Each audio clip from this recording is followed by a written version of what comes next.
अर्बुदा मात की, राजेश्वर भगवान की, पिताजी महाराज की, भारत माता की जय जवान जय किसान।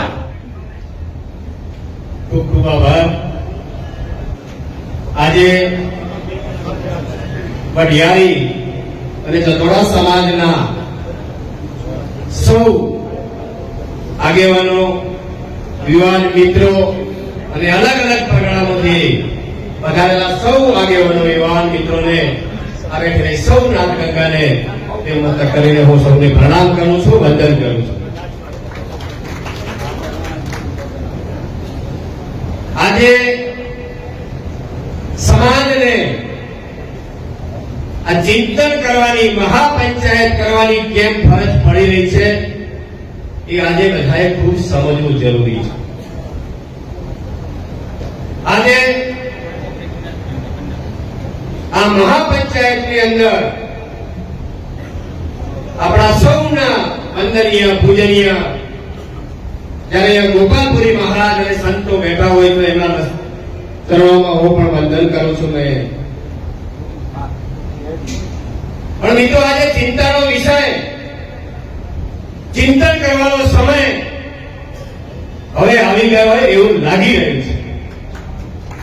કારણ ઘટના તો આખા ગુજરાતે જોઈ અને ચૌધરી સમાજના એક એક વ્યક્તિએ જોઈ છે અને આ ઘટના જે હમણાં અહીંયા અજમલ કાકાના મુખેથી આપણે સૌએ સાંભળી છે અને અજમલ કાકા આજે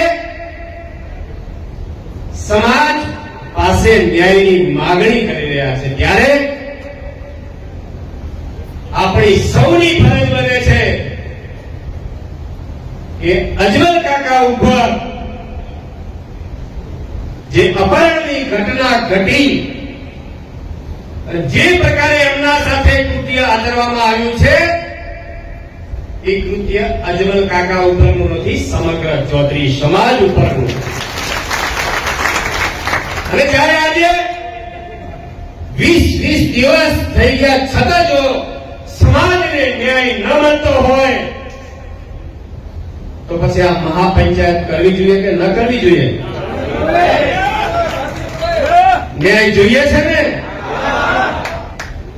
આજે આ તબક્કે જ્યાં જ્યાં સમાજના સૌ આગેવાનોએ જે મદદ કરી છે, આ સમાજ વતી હું એમનો પણ ખૂબ ખૂબ આભાર વ્યક્ત કરું છું અને આશા પણ રાખું છું કે આ લડાઈમાં સૌ સાથે મળીને કભે કભો મિલાવીને જે આ પાઘડીનું અપમાન થયું છે એની સન્માન સાથે આ પાઘડીનું સન્માન પાછું મળે એના માટે સૌને હું વિનંતી કરું છું। અને હું સરકારને ચેતવણી આપવા માંગુ છું, સરકારને હું ચેતવણી આપવા માંગુ છું કે રાજકીય આખા બનવાનું બંધ કરી દો। કાયદો બધા માટે સરખો છે અને જયારે 20 દિવસથી એક સમાજ ન્યાયની જયારે માગણી કરતો હોય અને જયારે જે પોલીસ સ્ટેશનની હદની અંદર ઘટના ઘટતી હોય, જે હજારો લોકોની આસ્થાનું કેન્દ્ર હોય, જે હજારો લાખો લોકો ત્યાં આવતા હોય અને એવી જગ્યા ઉપર કોઈ અપહરણ કરાવે અને ઈ અપહરણ કરાવીને ઈ જગ્યામાં એટલે કે ઈ મઠની અંદર, દેવદરબાર મઠની અંદર માંડુર કરે। આપણે બધાય વિડીયો જોયા છે ને? આ વિડીયો કોઈ આપણે નથી બનાવેલા, આ વિડીયો ખુદ જે લોકો અપહરણ કરાવ્યું છે, જેમને માર માર્યો છે, એ લોકોએ વાયરલ કરેલા વિડીયો છે। આજે હું આ તબક્કે ઓગણનાથજી ભગવાનને પણ આભાર માનું છું કે આટલો પુરાવો આપણને મળ્યો નથી, અજમલ કાકાની કોઈ વાત ના સાંભળો। અને વિડીયો પૂરા ગુજરાતે 18 આનંદે જોયો છે અને આ તબક્કે 18 આનંદનો પણ હું આભાર ચૌધરી સમાજ વતી હું વ્યક્ત કરું છું. આભાર માનું છું કે પૂરા ગુજરાતના લોકો આ જે ઘટના ઘટી છે એમાં સાથે છે અને એટલા માટે ગુજરાતમાંથી ફોન આવે છે કે સમાજના આગેવાનો કેમ બોલતા નથી અને એટલે આજે અમારે પણ શરમથી ઝૂકવું પડે છે. એટલા માટે હું વિનંતી કરું છું જે હોય તે, પણ આજે સમાજને જરૂર છે, આજે સમાજને ન્યાય જોઈએ છે અને એના માટે સૌ આગળ આવીને આજે પાઘડીનું સન્માન કરાયું છે પાછું મળે એના માટે હું ભેમાભાઈ ચૌધરી બે હાથ જોડીને વિનંતી કરું. કારણ કે જે પ્રકારની રાજનીતિ થતી હોય તો જયારે રાજનીતિ કરવી છે ત્યારે કરીશું. આજે સમાજ ન્યાય માંગે છે અને આ ન્યાયની અંદર હું પોલીસને એ ચેતવણી માંગુ છું કે એવું ન સમજતા ચૌધરી સમાજમાં ભાગલા છે. ચૌધરી સમાજ આજે પણ એક છે કે એકતાના દર્શન આજે અહીંયા થઈ રહ્યા છે. એટલા માટે બનાસકાંઠાના એસપી ને, ડીવાયએસપી ને અને તપાસ કરનાર પોલીસ અધિકારીને હું વિનંતી કરું છું અને ચેતવણી પણ આપું છું. કાયદો બધા માટે છે. આજે જે ઘટના ઘટી છે દુઃખદાયક ઘટના છે. વિડીયોમાં સ્પષ્ટપણે દેખાય છે કે જેને અપહરણ કરાવ્યું છે સમાજ બોલી રહ્યો છે. ખુદ ફરિયાદીએ જે લિખિત ફરિયાદ આપી છે અને તમે બધાએ એ ફરિયાદની વિસંગતતા ઉભી કરો એને ચૌધરી સમાજ કોઈ સંજોગોમાં ચલવી નહીં લે. મૂળ લિખિત જે ફરિયાદ છે એ અમારી ફરિયાદ છે જે આજે સમાજ સામે પણ અમારા ફરિયાદી અજમલ કાકાએ અહીંયા રજૂ કરી છે. એ જ અમારી મૂળ ફરિયાદ છે અને એ ફરિયાદ માટે આજે આ મહાપંચાયત કરવા માટે અહીંયા અમારે ભેગું થવું પડ્યું છે. પણ આટલાથી અટકીશું નહીં અને હજી અમે એસપી સાહેબને, બનાસકાંઠાના ડીવાયએસપી ને વિનંતી કરીએ છીએ કે તમારા તાબાની હેઠળ આવે છે. કાયદામાં રહીને કાયદો બધાને લાગુ પડે. જે કાયદા ગુજરાતમાં ન હોઈ શકે અને એટલા માટે મેં અગાઉ પણ એક ઉદાહરણ આપ્યું હતું કે કોઈ ગ્લાસ ફેંકે, પોલીસ ખુદ ફરિયાદી બને, 6 મહિના જેલમાં રાખે, 7 વર્ષ સુધીની સજા થાય તો અહીંયા તો ખુદ કૃત્ય આખું ગુજરાતે જોયું છે અને હજી પોલીસ કોની રાહ જોઈ રહી છે? પોલીસ કોના દબાવમાં કામ કરી રહી છે? કોના ઈશારે કામ કરી રહી છે કે જે મુખ્ય આરોપી છે એની અટકાયત નથી થતી, એનો એફઆઈઆર ની અંદર નામ નથી આવતું? એવી પોલીસને કઈ મજબૂરી છે અથવા આ દેવ દરબાર માટે સાથે શું કનેક્શન છે? એ એસપી ખુલ્લું મૂકીને જવાબ આપે. કારણ કે 10 નિયમની ચેતવણીઓ આપી, અરજ કરી, વિનંતી કરી અને આ ચૌધરી સમાજે, મારા ચૌધરી સમાજના યુવાન ભાઈઓએ જે શાંતિ રાખી છે એટલે એને એવો મતલબ ન સમજતા. હજી પણ સંયમ રાખવાની અમારી તૈયારીઓ છે. ડોક્ટર બાબા સાહેબ આંબેડકરજીએ બંધારણ આપ્યું છે, કાયદો અને વ્યવસ્થા આપી છે. ગુજરાતની પવિત્ર ભૂમિના ગાંધીજી મહારાજે, ગાંધીજી બાપુએ આપણને રસ્તો બતાવ્યો છે. ચૌધરી સમાજ આ રસ્તે ચાલીને પણ ન્યાય મેળવીને રહીશું અને એટલા માટે હું કહું છું કે સાહેબ હજી વહેલું છે. તમે 4 લોકોને પાસા કરી દો. હજી 3 ને કર્યા છે, એક તો જેલમાં છે ને એમના બધા ઉપર 16 ગુનાઓ છે.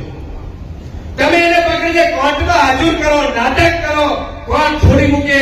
અમારા સમાજના આગેવાનો જયારે રજૂઆત કરે અને તમે એમને પાછા ફરી એરેસ્ટ કરીને પાછામાં મોકલો. આનાથી શરમજનક પોલીસ માટે કોઈ ઘટના નથી. બીજી ઘટના આજે મારે કેવી છે કે જયારે પોલીસને એમના દીકરાએ ફોન કર્યો, 112 ની વાન ત્યાં જાય છે અને ત્યાં પોલીસ વાળા 2 જણા વિડીયો ઉતારીને કબૂલાત કરાવે છે કે તમે તમારી જાતે આવ્યા હતા. આજે માર પડતો હોય ને એકલો વ્યક્તિ હોય તો જે કે ને એ કરવા તૈયાર થઈ જાય. અને પોલીસને અધિકાર કોને આપે છે વિડીયો બનાવવાના કે તમે એનો વિડીયો ઉતારીને કબૂલાત કરો છો? તમે ખુદ એમને પોલીસ સ્ટેશને લઈ જાઓ છો અને ફરિયાદ નથી નોંધતા. અમારા આગેવાનો 5-5 દિવસ તમારા ખરાબ પોલીસ સ્ટેશનની પાછળ, પીઆઈ ની પાછળ ફરતા હોય અને ફરિયાદ ના લેવાતી હોય, એવા એસપી ને રજૂઆત કરવી પડતી હોય, રેન્જ આઈજીને ગૃહમંત્રીને ડીજીને રજૂઆત કરવી પડતી હોય ત્યારે 5 દિવસ પછી પણ વિષમતાવાળી ફરિયાદ લો તો કોઈ સંજોગોમાં પીઆઈ ને પણ છોડવામાં નહીં આવે. જ્યાં લડવું પડશે ત્યાં લડીશું. હાઈકોર્ટ જવું પડે તો હાઈકોર્ટ, સુપ્રીમ કોર્ટ જવું પડે તો સુપ્રીમ કોર્ટ પણ જઈશું. જે કોઈ છાવરનાર હશે, જેઓમાં કોઈ ગુનેગાર હશે એને છોડવામાં તો નહીં આવે. એટલા માટે નાથ ગંગાને હું વિનંતી કરું છું કે જેવી રીતે આપણે સંયમ રાખ્યો છે, જે પ્રકારે આપણે લડવા માટે નીકળ્યા છીએ, અને મને ઘણા બધાના ફોન આજે આવ્યા છે. આજે તમને કેવું છે કે આપણી લડાઈમાં ગુજરાતનો ચૌધરી સમાજ નહીં, ગુજરાતની 18 આલમ સાથે છે અને ભારતભરના ચૌધરી સમાજના આપણા આગેવાનોના પણ ફોન આવ્યા છે. એ તમે બોલાવવા અમે તૈયાર છીએ. અને આજે એટલે હું સરકારને ચેતવણી આપું છું કે હજી પણ સમય છે. અમે કોઈ ખોટા વ્યક્તિઓને ગુનામાં સંડોવવા માંગતા નથી, પણ વિડીયોની અંદર ખુદ આરોપી દેખાય છે, આરોપી ખુદ કબૂલાત કરે છે અને એ આરોપીએ રેકોર્ડિંગ પણ વાયરલ લોકોના થયા છે. એમાં કબૂલાત પોતે કરે છે કે મારી ભૂલ થઈ ગઈ છે, હવે શું કરવું. અને ખુદ જો આરોપી કબૂલાત કરતો હોય તો પોલીસને કઈ મજબૂરી છે કે આવા લુખ્ખા તત્વોને છાવરી રહી છે. એ મહંત કેવાને લાયક નથી. મહંત કેવો હોય? આપણા ઋષિ મુનિઓએ આજે મઠની પરંપરાઓ, જે આસ્થાના કેન્દ્રો છે, અને એવું કહેવાય છે કે જે માફી માંગતો ને માફ કરી દે એને સંત કહેવાય. સંત કોને કહેવાય? કે અંધકારમાંથી પ્રકાશ તરફ લઈ જાય એને સંત કહેવાય. સાચું માર્ગદર્શન આપે એને સંત કહેવાય.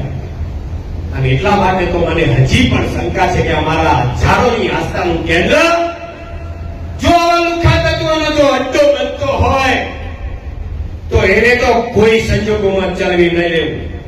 અને હું ટ્રસ્ટી ગણને પણ સજ્જન લોકો છે એમને પણ આ તબક્કે વિનંતી કરું છું કે આપણી પણ એટલી જવાબદારી બને છે કે આપણા મઠની અંદર આવા લુખ્ખા તત્વોનું બેફામપણે એનો દુરુપયોગ થતો હોય તો આપણા પાસે પણ હું જવાબ માંગુ છું કે આપણે આ કાર્યવાહી શું કરી. આપણું પણ નિવેદન અનિવાર્ય છે કે આપણા મઠની અંદર આ ઘટના ઘટી છે અને આ બાબતે હજી સુધી નિવેદન નથી આવ્યું એ અમારા માટે દુઃખદાયક છે. અને એટલા માટે